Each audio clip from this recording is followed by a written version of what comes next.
الحمد لله وكفى والصلاة والسلام على نبينا المصطفى أما بعد. Nous avons abordé dans le sermon dernier l'idée du jeûne comme une pensée d'abord. Le jeûne, c'est d'abord une idée de Dieu et une idée de l'ordre divin. Et la qualité de cette pratique dépend de notre perception, notre croyance en Dieu, notre confiance en sa sagesse, sa science, sa miséricorde, à travers la manifestation de son ordre dans les prescriptions qui nous concernent en général et dans la pratique du jeûne en particulier. Puisque Dieu il est sage, il ne commande pas l'absurde et l'arbitraire. Et parmi les dignités qu'Allah subhanahu wa ta'ala a octroyées à l'être humain, c'est de lui rendre le monde disponible. Sakhara lakum. Dieu il a rendu disponible ce qu'il y a dans les cieux et la terre. Tout est disponible pour l'homme. Comme si l'homme est au centre de la création. Mais également, il lui a rendu disponible la loi, sharia. C'est-à-dire que l'homme, il est au cœur de cette loi et que la loi, elle est faite pour lui et non pas le contraire. Autrement dit, Dieu n'a pas créé l'homme pour l'assujettir à la loi, mais il a assujetti la loi pour que l'homme se réalise et s'élève dans la direction de la perfection. Pour qu'il se rapproche de Dieu davantage.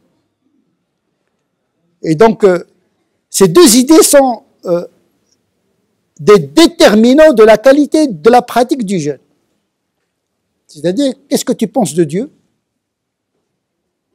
et qu'est-ce que tu penses de son ordre?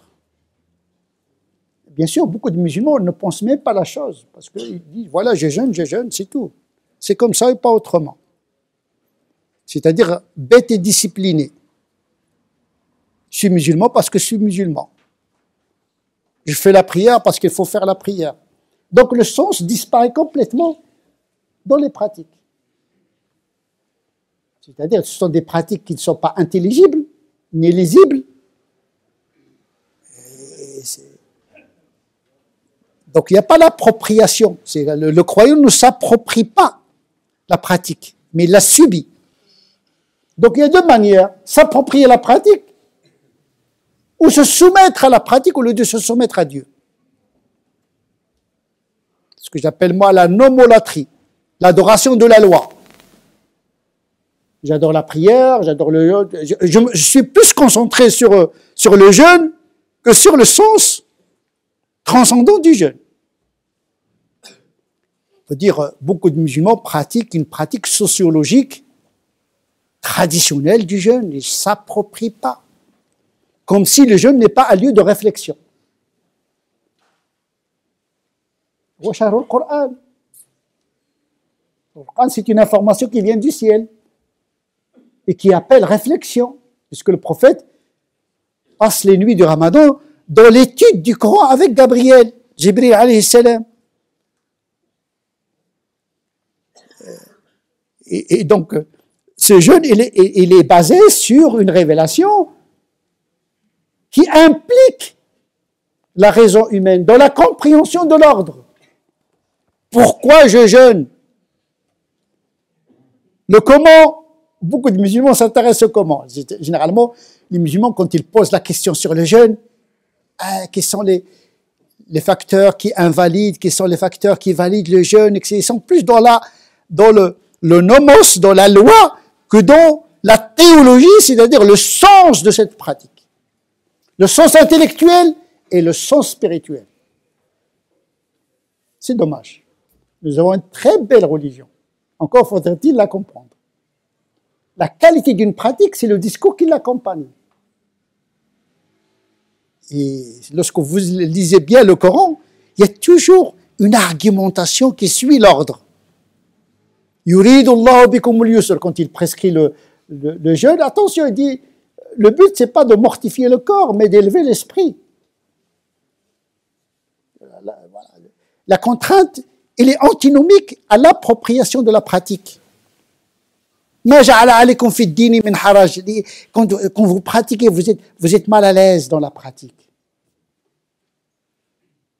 Vous ne participez pas au sens de la pratique. Or, Dieu veut que l'homme s'approprie la pratique. D'abord, en l'acceptant, en la comprenant et en la pratiquant comme il faut.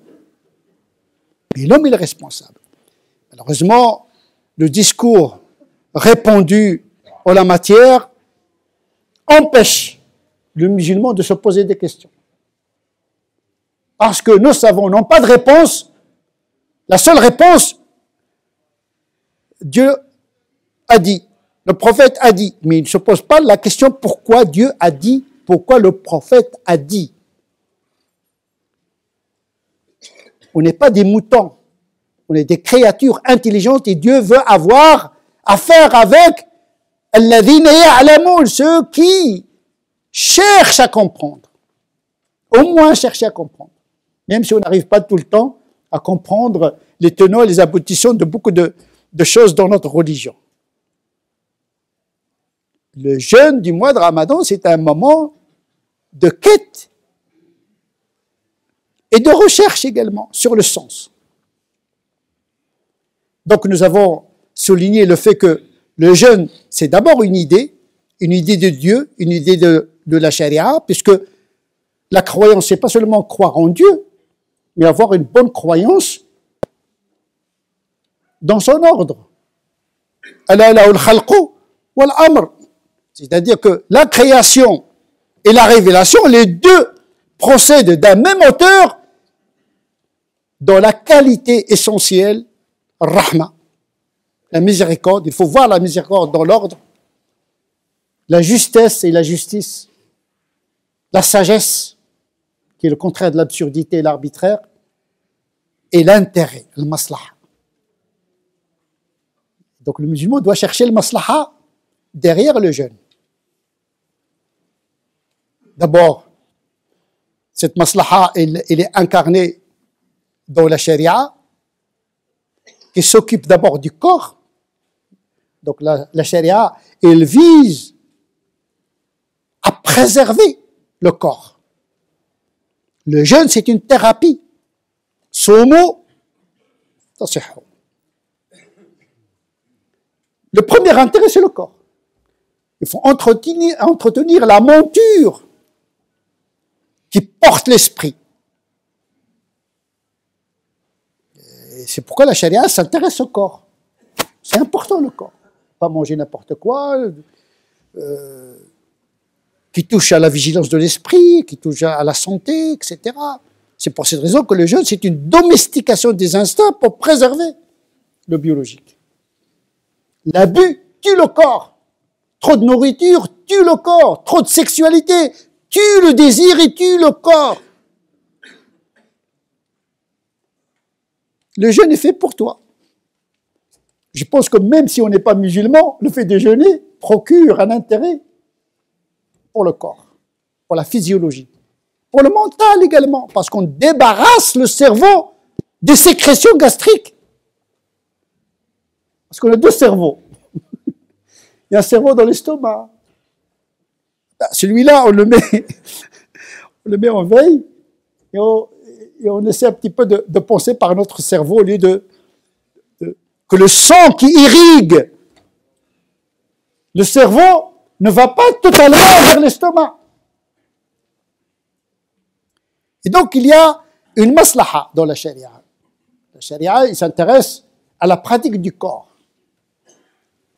La prochaine fois, Inch'Allah, on va parler de la portée intérieure, le jeûne comme une pratique intérieure et ésotérique. Mais là, on va se contenter uniquement de la pratique exotérique du jeûne qui est définie comme suite. Ne pas manger, ne pas boire, ne pas copuler, avoir de rapports sexuels depuis l'aube jusqu'au coucher du soleil. Et de ne pas interrompre le jeûne volontairement, sans raison. Voilà la définition minimaliste sur laquelle tous les savants de toutes les époques, autour de laquelle tous les savants sont d'accord. Et puis, il y a une divergence au-delà de cette limite sur les pratiques qui invalident le jeûne. Mais à force d'entrer dans les détails, on perd la concentration sur l'essentiel. L'essentiel, c'est de ne pas manger, de ne pas boire volontairement, de ne pas copuler volontairement, pour s'adonner à autre chose. Parce que si tu évites les parfums, tu évites la poussière, tu évites etc., tu n'es plus concentré sur l'essentiel. Tu es concentré sur les interdits. Et plus tu multiplies les interdits, plus tu déconcentres les musulmans sur l'essentiel du jeûne. Et tu réveilles les démons qui sont enchaînés. Il ne faut pas multiplier les interdits en général et les interdits dans le ramadan en particulier, c'est-à-dire les interdits exotériques, des interdits canoniques. Je ne parle pas des interdits moraux, je parle des interdits canoniques.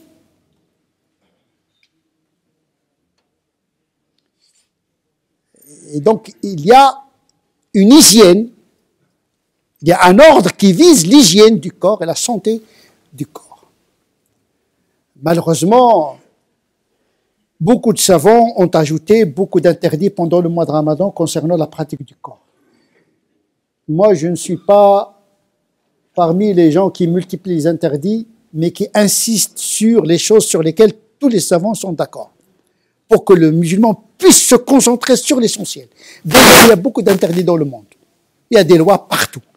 Les feux rouges, les feux verts, les feux noirs, il y a des interdits partout. Si on ajoute aux musulmans,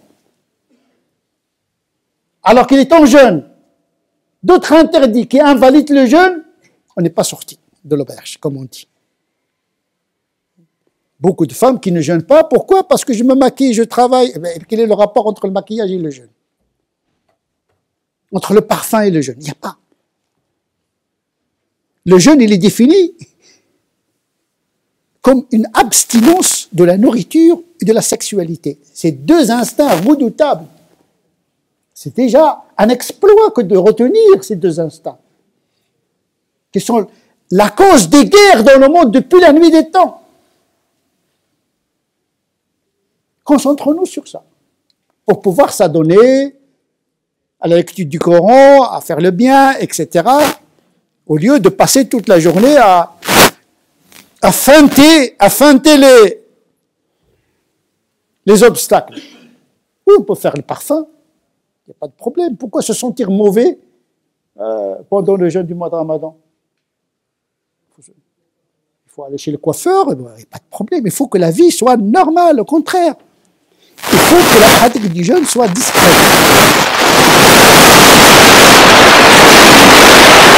Le jeûne, c'est quelque chose d'invisible. Quand quelqu'un il donne l'impression qu'il est fatigué. Ah, ça y est, je jeûne. Mon vieux, c'est pas, comme on dit, tu dois, au contraire, tu dois être léger. Comme les anges ne boivent pas, ne mangent pas, ne copulent pas, c'est pourquoi parce que l'esprit triomphe du corps. Tu renforces l'esprit. Il y a une force dans le jeûne. La force, ce n'est pas la brutalité. Parce qu'au contraire, jeûner, c'est s'abstenir de commettre la violence comme on va voir. Et donc, il y a une forme obligatoire du jeûne, qui est le chant de l'fiqh. Le minimum, c'est de s'abstenir de manger, de boire, de copuler pendant toute la journée de manière volontaire. Et si on est malade, on voyage, on a la dérogation. Parce que le but, ce n'est pas de mortifier et d'affaiblir et d'handicaper le musulman, mais de lui permettre d'être en bonne position mentale et spirituelle pour s'adonner à l'adoration de Dieu. La qualité de la prière, devient autre chose. On sent l'esprit du jeûne du mois de Ramadan, c'est que on trouve un certain plaisir dans les autres pratiques spirituelles parce que l'esprit est allégé par l'abstinence, par la domestication des instincts, des pulsions. Comme disait un des mystiques, il dit que lorsque le corps est rassasié, l'âme a faim. Et lorsque le corps a faim, l'âme est rassasiée. Parce que nous sommes des êtres antagonistes. Il faut trouver l'équilibre entre les besoins du corps et les besoins de l'esprit. Affaiblir quelque peu le corps pour rassasier, désaltérer notre esprit. Cette dimension invisible de l'être humain qui est la plus essentielle dans sa constitution. Et donc le jeûne a cet objectif. Mais il y a une autre forme du jeûne, du corps, qui n'est pas obligatoire, mais qui est un complément, comme un aboutissement, comme une pratique fruitive, comme une pratique du corps, comme une conséquence du jeûne.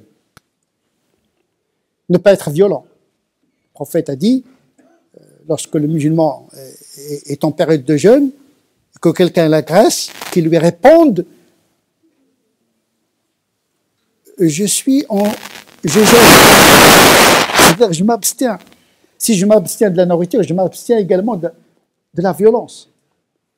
Je ne réponds pas à la provocation. En vérité, c'est le fruit d'une victoire sur soi-même. Celui qui est capable de battre ces deux instincts, la nourriture et la sexualité, il est capable de domestiquer sa colère. Aussi, les conséquences du jeûne, c'est de ne pas faire de faux témoignages. Comme a dit le prophète, celui qui fait un faux témoignage pendant le jeûne, Dieu n'a que faire de son jeûne. Donc, il y a une portée morale du jeûne, qui est en rapport avec la pratique exotérique. Il y a même des savants qui défendent l'idée que le faux témoignage pendant le jeûne invalide le jeûne. Mais c'est un avis, entre autres, c'est pas très fondé. Puisque le prophète, à travers ce hadith, il veut dissuader le musulman d'être en même temps dans l'adoration et dans la désobéissance. Tu es en jeûne, c'est comme quelqu'un, il est dans la prière et il fait des choses qui antinomiques à la prière. Et dans le jeûne, si tu te mets en colère et tu es agressif, tu fais le faux témoignage, c'est comme tu es devant les yeux de Dieu, sous le regard de Dieu, dans un moment d'adoration, tu es en train de faire une désobéissance en même temps. Mais ça ne veut pas dire que le faux témoignage invalide le jeûne ainsi défini, comme je l'ai défini, comme il a été défini par les fuqaha. Le prophète également a dit que beaucoup de jeûneurs n'ont de jeûne que la soif et la faim. Ils s'arrêtent uniquement à la faim et la soif, mais cela ne transparaît pas sur leur comportement, leur corps, leur visibilité. Ce qu'on appelle la visibilité sociologique du jeûne est une sociologie négative. Il vient pas au rendez-vous, il fait pas bien son travail, il handicape tout son environnement à cause de son jeûne, au lieu d'être performant grâce à son jeûne. Il ne faut pas que l'effet exotérique du jeûne soit handicapant, soit négatif, qui impacte négativement son entourage. Donc la charia, elle a sérié deux catégories de jeûne. Il y a le jeûne qui est obligatoire, l'abstinence, et puis il y a le jeûne des membres et du corps qui est surrogatoire, mais qui est un complément, c'est-à-dire un indice de perfectibilité du jeûne. C'est le domaine de la charia, le jeûne qu'on voit. La prochaine fois, Inch'Allah, on va traiter le jeûne qu'on ne voit pas, celui du cœur et de l'esprit. نسأل الله عز وجل أن يجعلنا من الذين يستمعون القول فيتبعون أحسنه أولئك الذين هداهم الله أولئك هم أولى الألباب. اللهم تقبل منا الصلاة والصيام واحشرنا في زمرة خير الأنام. اللهم صل على سيدنا محمد وعلى آل سيدنا محمد كما صليت على سيدنا إبراهيم وعلى آل سيدنا إبراهيم وبارك على سيدنا محمد وعلى آل سيدنا محمد كما باركت على سيدنا إبراهيم وعلى آل سيدنا إبراهيم في العالمين إنك حميد مجيد. سبحان ربك رب العزة عما يصفون وسلام على المرسلين والحمد لله رب